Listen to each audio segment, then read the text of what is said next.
saber que Deus cuida de nós não é apenas uma ideia que tem que passar pela nossa cabeça. Mesmo que cada vez mais eu me convenço de que o que realmente muda o nosso coração é aquela ideia que conseguiu ser acoplada com os sentimentos nossos. É aquela ideia que conseguiu fazer o caminho da mente para o coração. É aquela ideia que consegue mover a nossa vida. Aquela que a gente percebe que a gente ama, que já entrou na corrente sanguínea, faz parte de nós. Não é apenas alguma coisa que nós trazemos em cima da nossa cabeça, dentro de nós, não. Mas é uma parte de nós, irrenunciável. Se uma porta se fecha aqui, muitas outras se abrem ali. Você já parou para pensar o tanto que a gente sofre constantemente a tentação de prestar atenção na porta que se fechou para nós? E são muitas as portas que se fecham. Mas se os nossos olhos ficam grudados nas portas que se fecham, dificilmente nós poderemos contemplar aquelas que estão abertas. O cuidado de Deus na nossa vida é esse. A providência de Deus se manifesta em nós assim, no momento em que nós somos capazes de descobrir o que é novo, mesmo por trás da perda. É inevitável que o ser humano viva perdendo o tempo todo. Nós perdemos o tempo todo. Mas por trás dessas perdas, há tantas coisas preciosas que nós podemos ganhar, mas que só ganharemos se soubermos viver a perda. Se soubermos viver o processo de perder. Pode ser que hoje você esteja angustiado, porque os seus olhos estão ocupados naquilo que você perdeu. E se você se ocupa demais daquilo que você perdeu, você corre o risco de não enxergar aquilo que você pode ganhar. Toda perda tem o poder de reservar ganhos. Se você perde a infância, por exemplo, você ganha a juventude. Se você perde a juventude, você ganha a idade adulta. E aí você começa a saborear a vida de um jeito diferente. O interessante é só a gente saber fazer as pontes. Eu me convenço sempre mais que a ansiedade é justamente a gente parar no início da ponte e se recusar a ir adiante. Quantas vezes a gente se angustia na vida porque a gente parou no início da travessia e a gente não teve coragem de ir adiante. E é sempre tempo de ir adiante. Acreditar que Deus cuida de nós é acreditar que Ele providencia a vida o tempo todo. A vida está providenciada em você. Agora faça a sua parte. Toda ação requer uma reação. E assim o processo não para. Deus age, nós reagimos, e na reação Deus age ainda mais, e nós vamos nos misturando naquilo que Deus quer. A nossa vontade vai se misturando na vontade de Deus, e daqui a pouco nós queremos a mesma coisa. A conversão é isso, é a gente misturar a nossa vontade na vontade de Deus. É a gente fazer as travessias necessárias todos os dias, para que a gente não pare. A vida não pode parar. Há muita coisa esperando por nós hoje. Há muita coisa que precisa da nossa decisão. Decisões simples. Eu não quero ficar parado. Acredite nessa providência de Deus. Mas não pense que a providência lhe coloca aí numa situação confortável que você não pode fazer nada. Não. Nós que acreditamos na providência de Deus, acreditamos o tempo todo no cuidado humano.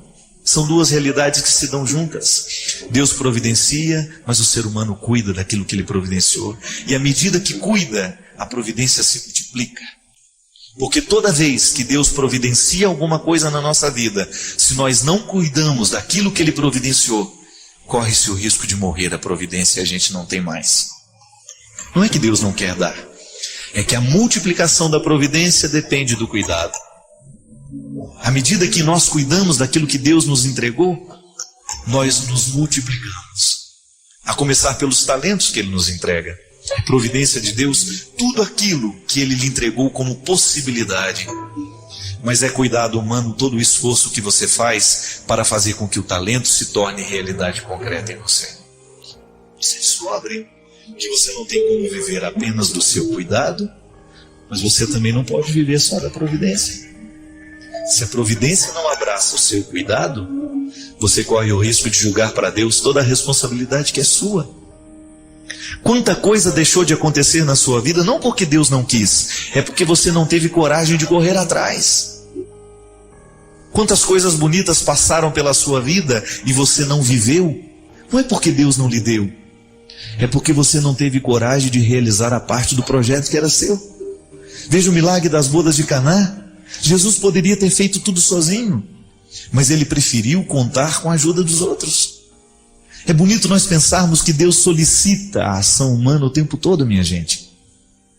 Não é possível que nós vivamos a felicidade, este dom de Deus em nós, se nós não esbarrarmos o tempo todo na labuta humana.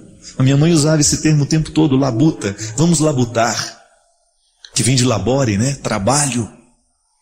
É trabalho duro. Felicidade não é chuva que cai do céu, não.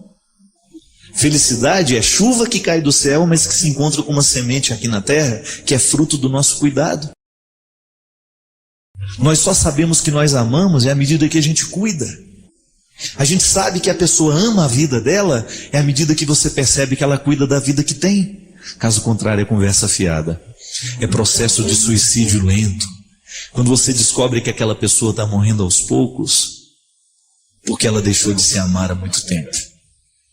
Ela deixou de cuidar daquilo que Deus providenciou. Hoje você não fez nada para que o seu nariz respirasse, para que o seu pulmão se enchesse de ar. Você não fez nada. Foi providência de Deus que esse ar existisse, que essa vida existisse. Agora, o cuidado com o ar que você respira, esse é você que tem que ter. O que você joga no ar para que o outro respire do seu lado é cuidado seu. E aí, no momento em que as coisas dão errado, a gente tem aquela tentação de dizer que foi falta de providência, que foi Deus que permitiu, que foi Deus que fez. Não. Muitas vezes, antes de nós acusarmos o sagrado das desgraças humanas, nós precisamos ter a responsabilidade de perceber o que foi que nós fizemos para que a desgraça acontecesse sobre nós. E se a gente não tem resposta sobre a desgraça que se abateu sobre nós, a gente silencia para que essa falta de resposta possa nos levar pelos caminhos da sabedoria.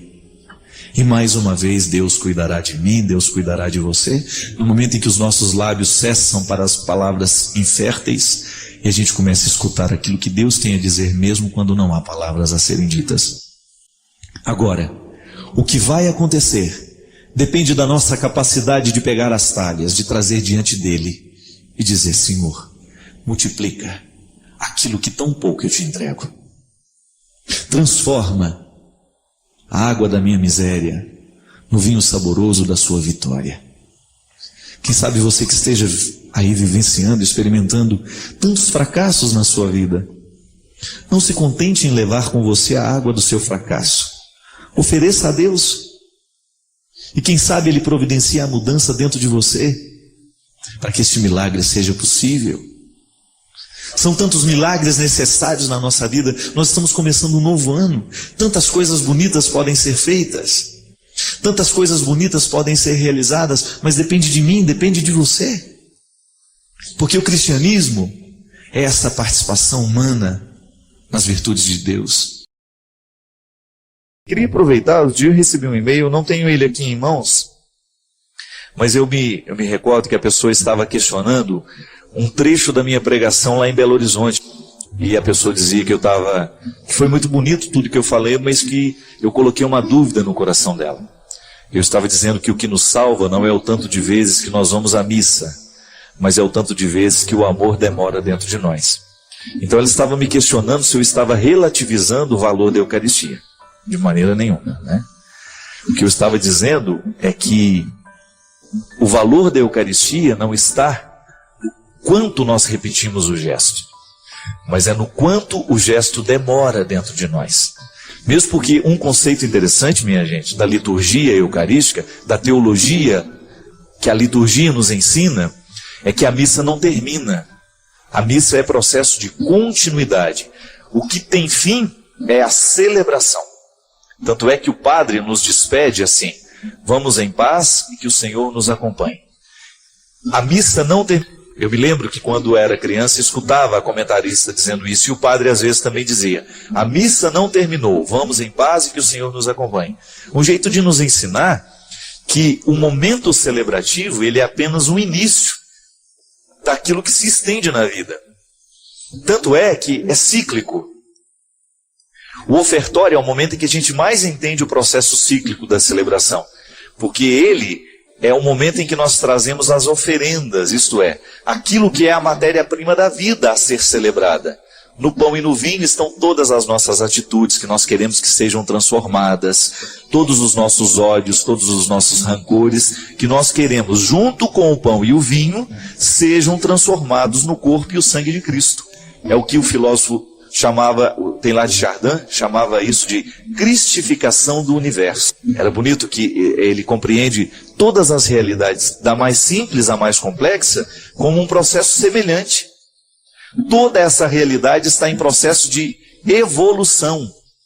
E ele faz a reflexão cristã, né? Ele foi até muito combatido durante muito tempo, mas depois reconhecido como uma reflexão válida, que tudo aquilo que é evolução é cristificação, é processo de aperfeiçoamento.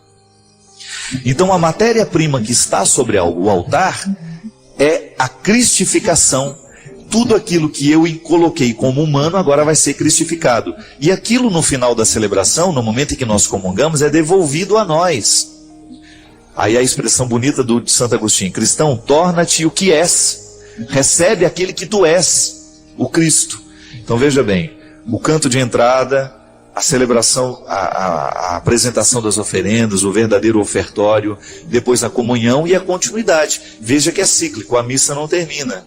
Aí a gente vai vivendo e à medida que a gente vai perdendo o significado do que é Cristo, a gente volta para celebrar de novo. A gente volta para nos recordar. O que acontece no momento celebrativo não é nada mais, nada menos que fazer memória, é recordar o compromisso que dali nasce. Então, minha filha, eu não estou em nenhum momento banalizando, pelo amor de Deus, eu nem posso fazer isso porque esse é o centro da minha vida. A Eucaristia é o centro da minha vida. O que eu digo é que não basta a gente estar todos os dias se a gente não continua essa missa na nossa vida. O que vai verdadeiramente nos salvar é isso, é o quanto que a missa demorou dentro de nós, isso é, o quanto que o meu coração aceitou o processo da cristificação e o quanto essa missa teve efeito na minha vida, no meu coração. Olha, eu não tenho vergonha de assumir isso. Eu acredito que na minha vida, 70% das missas que eu participei, eu não participei com esse sentido. Ela terminou e terminou mesmo dentro de mim. O rito terminava e terminava mesmo dentro de mim. Não havia repercussão na minha vida. Mas quanto mais cresce a nossa consciência de que a missa é um acontecimento que não termina, maior será a qualidade da nossa vida cristã.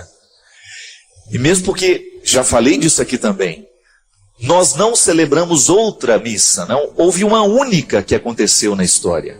A única missa celebrada no tempo foi a que Jesus celebrou, a última ceia. Tudo mais é continuidade da única missa celebrada pelo Cristo. Eu, como padre, eu legitimo a presença do Cristo no momento da celebração, mas eu não estou fazendo outra missa, não. Eu estou apenas estendendo o braço em direção daquela única que aconteceu. Nós precisamos de muita poesia para entender Jesus, viu? Isso é poética, isso é arte de poesia. Entender que uma coisa, que um acontecimento não cabe no tempo, ele se estende de tão grande que ele é.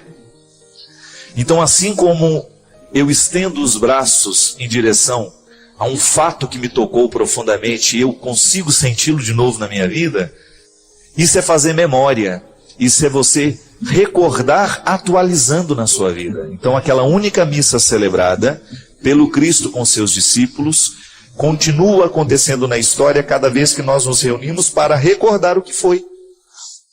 E aí então eu tomo posse de tudo aquilo que é a continuidade de Deus na minha vida. E esse é o significado da celebração eucarística que nós celebramos. É nos potencializar, colocar dentro de nós a dinâmica do Cristo no tempo e na história. Cada missa participada tem que ser um motivo a mais para o Cristo continuar vivo na história através de mim, através de você. Caso contrário, é rito morto, que não modifica absolutamente nada. Se você não permitir que a missa lhe coloque na circularidade dessa celebração, ela não acontece dentro de você. Você apenas cumpriu um preceito. E cumprir preceito foi justamente o que Jesus condenou no seu tempo. Jesus condenou com radicalidade toda e qualquer forma de religião que estivesse presa no rito. Ritos não salvam ninguém. O que salva realmente é aquilo que o rito desperta. Se não despertou, se você não se envolveu com o que você celebrou, Deus não teve chance naquele momento. Às vezes somos nós os responsáveis pela não mudança do outro. Porque não nos posicionamos do jeito certo. É disso que eu estou falando. Quando a gente é visto na nossa intimidade, ali está a nossa verdade pessoal. É ali que nós precisamos identificar quais são as hipocrisias que nos privam de ser a gente mesmo. Esse crivo onde nada escapa ao questionamento da consciência. Esse crivo pessoal onde você vai passar diariamente a sua vida. Será que eu estou sendo negligente? Será que eu estou deixando de buscar essa pedra preciosa? Será que eu estou insistindo em guardar aquilo que eu já alcancei de mim? Será que eu não estou ousando ir além? E a palavra de ordem de Jesus para aqueles que o escutavam é justamente: arranquem as máscaras. Sejam vocês. Não permitam que a hipocrisia religiosa domine o coração de vocês. Porque se a hipocrisia religiosa domina, as outras hipocrisias humanas também virão. Por isso, minha gente, que eu acredito que a verdadeira fé, essa que tantas vezes nós expressamos nos livros, nas catequeses, nas doutrinas, essa fé, ela precisa atingir o nosso coração, precisa atingir a nossa mente. Senão fica uma reprodução de discursos que não nos alimentam mais, de convicções que não chegaram à raiz do nosso comportamento, que não atingiram a estrutura da nossa vida. A gente sabe que ninguém está livre das hipocrisias. É uma vigilância constante, não é verdade? Eu identifico as minhas, você identifica as suas. E é interessante que quanto mais a gente cresce na maturidade, maior é o nosso desejo de minimizar o poder da incoerência em nós. Quando eu falo de hipocrisia, eu estou falando das incoerências pessoais que nós alimentamos dentro de nós e que protegemos com as carcaças das aparências. É sempre assim. Talvez por medos, não é? Às vezes eu, para me esconder de um pecado que eu cometo, eu me revisto de moralismo e vou fazer aquele discurso ufânico contra todas as realidades que lá no fundo eu pratico. E serei absolutamente intolerante com todo aquele que comete aquele pecado que lá no meu esconderijo eu cometo. Então eu vou gritar nas praças e eu vou ser absolutamente contra aquelas pessoas que estão praticando o que na minha solidão eu pratico. A gente vai pela estrada até se transformar nela. Nós somos a luta, nós somos a estrada. Eu vou me transformando, eu vou agregando na minha experiência tudo aquilo que eu vou recolhendo pela estrada. É isso que vai me tornando mais feliz, minha gente. Não essa felicidade utópica dos filmes, das novelas, dos contos de fadas, onde todo mundo é feliz para sempre. Isso não existe. Agora eu tenho a possibilidade de arrancar na estrutura da minha realidade os motivos para eu ser feliz hoje. Porque é isso que Deus quer.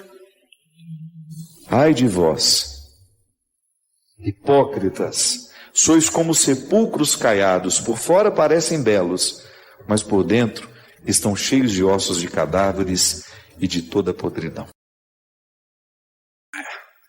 Às vezes nós fazemos isso mesmo. Por dentro somos aquele amontoado de podridão e por fora um sepulcro bonitinho, pedra polida, florido. A gente sabe a gente sabe que isso não alimenta ninguém. E eu gosto particularmente de usar muito mais o termo realizado do que feliz. Eu preciso me realizar como pessoa. Eu acho que a palavra realização, ela inspira um pouco mais do que felicidade. Eu ser um homem realizado, mesmo tendo problemas, estou no lugar certo, fazendo a coisa certa. Por isso vou dormir bem. Por isso vou estar satisfeito com as lutas que eu preciso enfrentar. Porque dificuldade todo mundo tem. Não é no seu trabalho que tem dificuldade, mas não. Você pode até no primeiro momento se iludir achando que você tem mais problemas do que eu. Cada um tem a sua quantia. E se a gente for ter a honestidade de contar, nós vamos descobrir que nós temos problemas muito parecidos. Pode ser que chegue um momento da sua vida em que você seja tão livre, que você não vai ter necessidade de nenhum contexto mais de simulação e de falseamento. E aí a gente vai ficar insuportável ao convívio, né? Vamos lá, não, obrigado. Por quê? Porque eu não quero. Não vou perder meu tempo com isso mais. Descobri que a vida é muito curta para eu ficar perdendo tempo com compromissos que eu sei que não quero, não fazem parte das minhas escolhas. Que quanto mais você quer esconder uma realidade, mais ela te oprime. É como você querer esconder o barco na mão.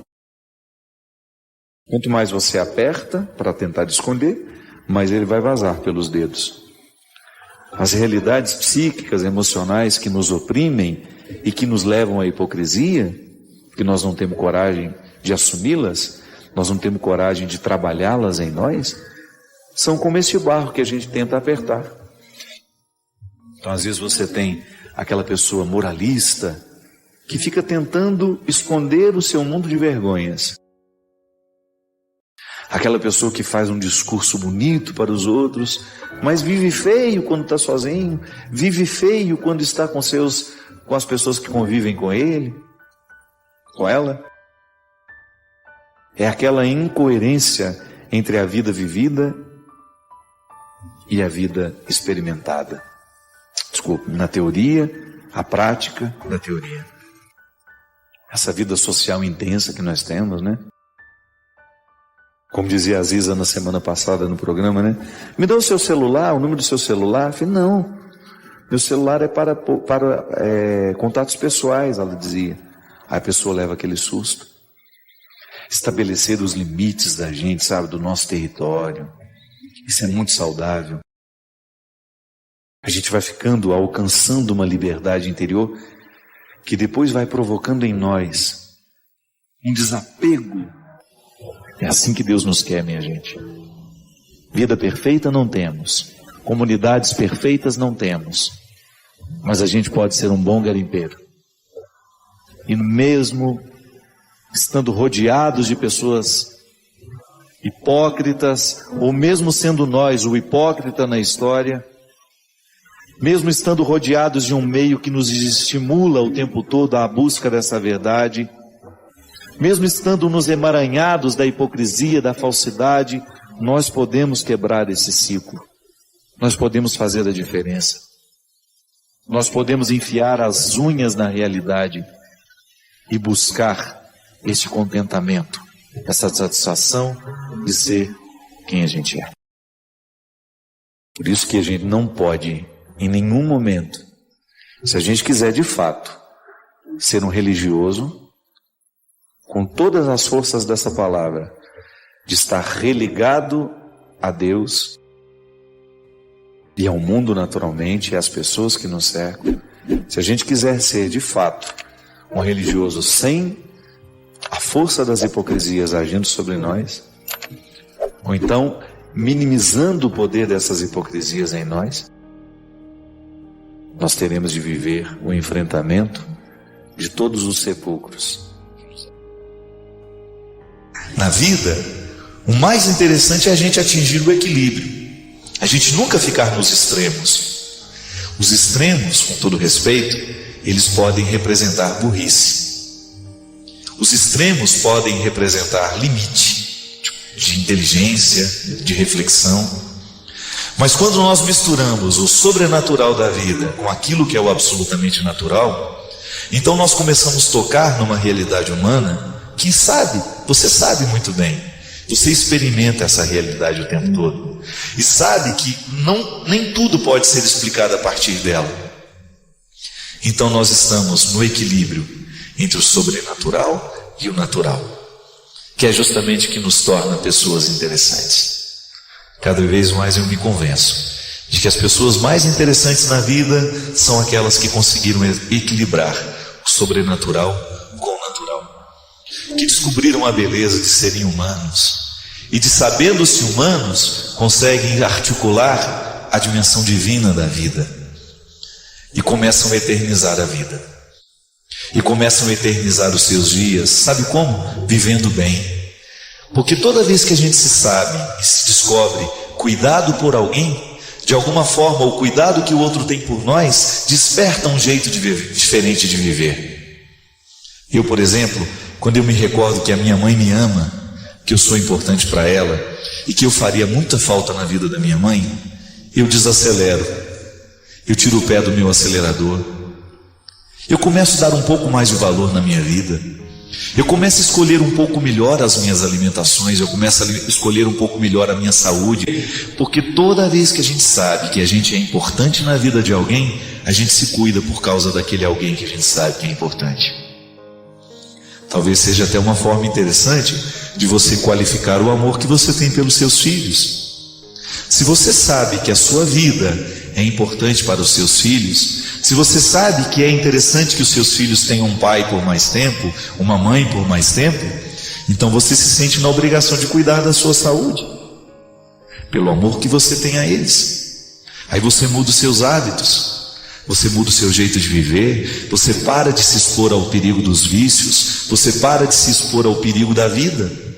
Você vai começar a viver com um pouquinho mais de cuidado, você vai olhar com um pouquinho mais de atenção antes de atravessar a rua, você vai andar com um pouquinho menos de velocidade nas estradas, você vai fazer menos ultrapassagens perigosas, porque você sabe que tem filhos esperando por você. E você sabe que é importante que os seus filhos te vejam chegar em casa. É assim que o amor muda a nossa vida, não é de outro jeito. Não é lendo um livro que a gente aprende a ser pai. Não é lendo o livro que a gente aprende a ser mãe, a ser irmão. Não é lendo o livro que a gente aprende a amar. Não, mas é descobrindo dentro de nós a experiência do cuidado. Alguém cuida de nós. Alguém cuida, ainda que seja em pensar em nós, ainda que seja em lembrar-se de nós. Alguém está nutrindo o que a gente é no coração lá dentro. E por isso eu me sinto motivado a viver diferente. Eu me sinto motivado a viver com qualidade. Se há um pecado no mundo hoje, é a falta de qualidade de vida. A gente vive muito mal, a gente se cuida muito mal, a gente se expõe muito aos riscos dessa vida, justamente porque a gente se esquece que a gente é precioso para muita gente. Quando a gente tem diante dos nossos olhos o valor que nós temos para as pessoas, a gente se cuida um pouco mais. E essa é a experiência bonita que essa música nos sugere. Deus cuida de mim, Deus cuida de você.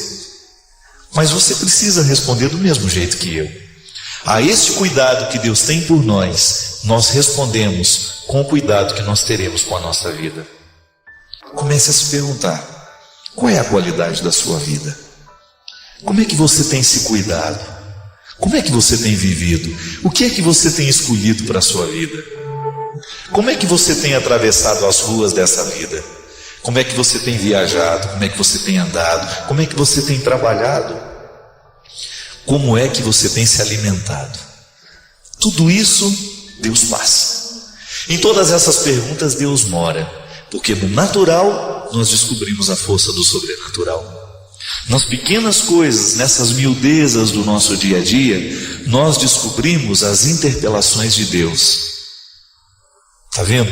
Como o seu quarto não precisa se iluminar e um anjo chegar aí dentro e conversar com você para você sentir-se tocado por Deus. Deus nos toca a partir de perguntas muito simples, porque Deus é muito simples. Deus é cotidiano, Deus é concreto.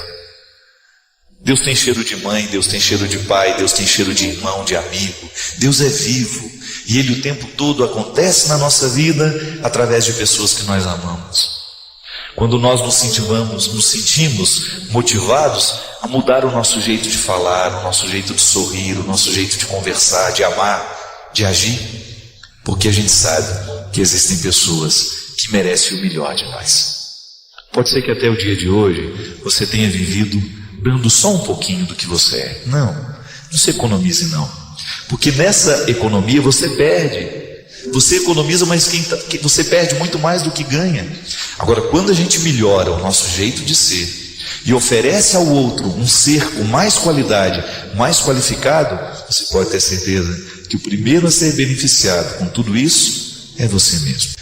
O cuidado é uma das realidades mais humanas que nós podemos experimentar, mesmo porque nós nascemos na experiência do cuidado. Nós nascemos e dependemos o tempo todo de cuidado daqueles que nos amam. Ser cuidado é também uma forma de crescer, porque somente por causa do cuidado é que a gente supera os problemas da vida, as adversidades, e a gente vai rompendo como pessoa. De maneira que na experiência do cuidado, a maturidade está sendo gestada. E é bonito a gente pensar isso, que na experiência do cuidado de Deus, nós não somos infantilizados porque Ele cuida de nós, mas ao contrário, porque Ele cuida de nós, nós somos estimulados para o crescimento. Infantilidade é tempo que precisa passar. A infância é um tempo que precisa passar na nossa vida. Você sabe que Deus cuida de você, mas você olha para os dois lados da rua quando vai atravessá-la. Significa que há uma responsabilidade naquele que sabe se cuidar, naquele que sabe que existe uma providência cuidando, mas que também existe uma realidade humana que precisa ser observada.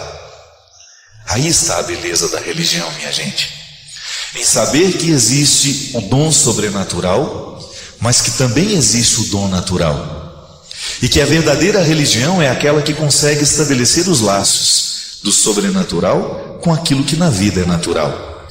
Se religiões que sobrevivem somente do sobrenatural correm o risco de serem desumanas. E talvez você já tenha visto muitos modelos de religião no mundo que se transformaram em causas de guerras. Na verdade, as guerras santas nascem do excesso de sobrenaturalismo, quando a gente esquece a realidade humana. Por outro lado, se a gente vive apenas uma religião natural, a gente se desvincula do sagrado e a gente se transforma em pessoas que articulam o tempo todo as decisões e que dificilmente pode contemplar alguma coisa de sobrenatural porque prendeu-se demais ao que é meramente humano.